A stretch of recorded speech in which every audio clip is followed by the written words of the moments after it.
नमस्कार दोस्तों, 8वें पे कमीशन के संबंध में एक बहुत बड़ा अपडेट जारी हुआ है।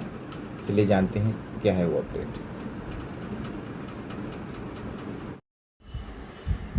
दोस्तों, directorate of Naval veterans Naval headquarter ground floor नौसेना भवन न्यू दिल्ली द्वारा ये 21 अप्रैल को लेटर जारी किया गया है। ये है इसका जो शीर्षक है, इम्प्लीमेंटेशन ऑफ 8th सेंट्रल पे कमीशन। चलिए इसको हिंदी में देख लेते हैं। ये सभी नेवी फाउंडेशन तथा सभी वेटरन सेलर्स फोरम को संबोधित किया गया है, यानी कि उनको भेजा गया है।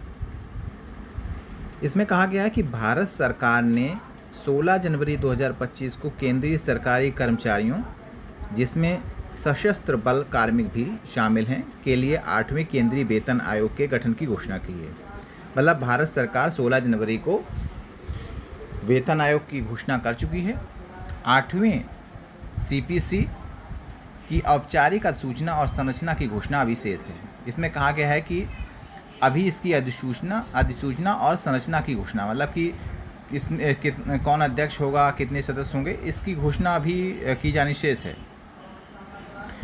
यह अपेक्षित है कि 8वां सीपीसी अपनी सिफारिशें तैयार करने और भारत सरकार सौंपने में 1 वर्ष से कम समय लेगा।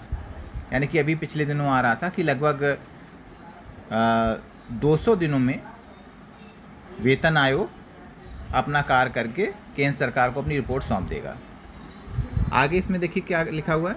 आगे लिखा हुआ है कि 6वें और 7वें वेतन आयोगों के दौरान सशस्त्र बलों के प्रस्ताव संयुक्त सेवा ज्ञापन के समक्ष प्रस्तुत किए गए थे।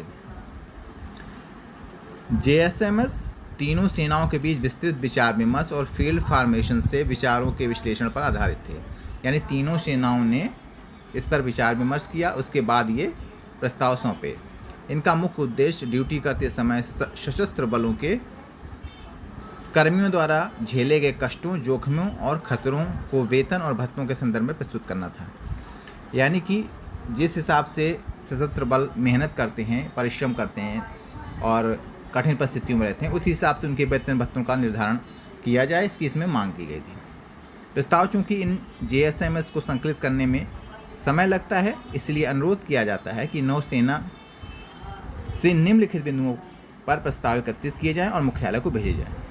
यानी कि नौसेना के नेवी फाउंडेशन और सभी वेटरन सेलर्स फोरम से कहा गया है कि प्रस्ताव इसके भेजे जाएं। इसमें क्या क्या हो सकता है? वेतन संरचना, वेतन बैंड पर प्रस्ताव। इसमें वेतन संरचना क्या होगी, वेतन बैंड क्या होगा, इसका प्रस्ताव भेजा जाए। भत्तों और पात्रता शर्तों पर प्रस्ताव, यानी भत्ते क्या आपके कौन कौन से होने चाहिए, पात्रता शर्तें आप कौन सी मांग रहे हैं। तीसरा है पेंशन और अंतिम लाभों प्रस्ताव कि आप पेंशन क्या चाहते हैं, अंतिम लाभ और दूसरे जो लाभ है इसमें क्या चाहते हैं। सेवा शर्तों प्रस्ताव, आपकी सेवा शर्तें क्या होनी चाहिए, इसके बारे में प्रस्ताव भेज सकते हैं। नए भत्तों की शुरुआत पर प्रस्ताव कि नए भत्ते कौन कौन से शुरू किए जाएँ और इस पर आप उचित तर्क दें कि ये आखिर भत्ते क्यों शुरू किए जाएँ। यदि कोई अन्य भत्ता आप चाहते हैं उसका भी प्रस्ताव भेजें। प्रस्तावों का प्रारूप इसके लिए अनुरोध है कि निम्नलिखित प्रारूप से संकलित किए जाएँ। सबसे पहले प्रस्ताव की पृष्ठभूमि तैयार की जाए, उसके पृष्ठभूमि के बारे में बताया जाए, फिर प्रस्ताव रखा जाए, उसके बाद में उसका औचित्य बताया जाए कि इसका औचित्य क्या है, उसके बाद में अपनी सिफारिशें प्रस्तुत की जाए। तो ये बहुत ही 8वें पे कमीशन की प्रगति को दर्शाता हुआ एक लेटर है और आशा है कि जल्दी ही केंद्र सरकार 8वें पे कमीशन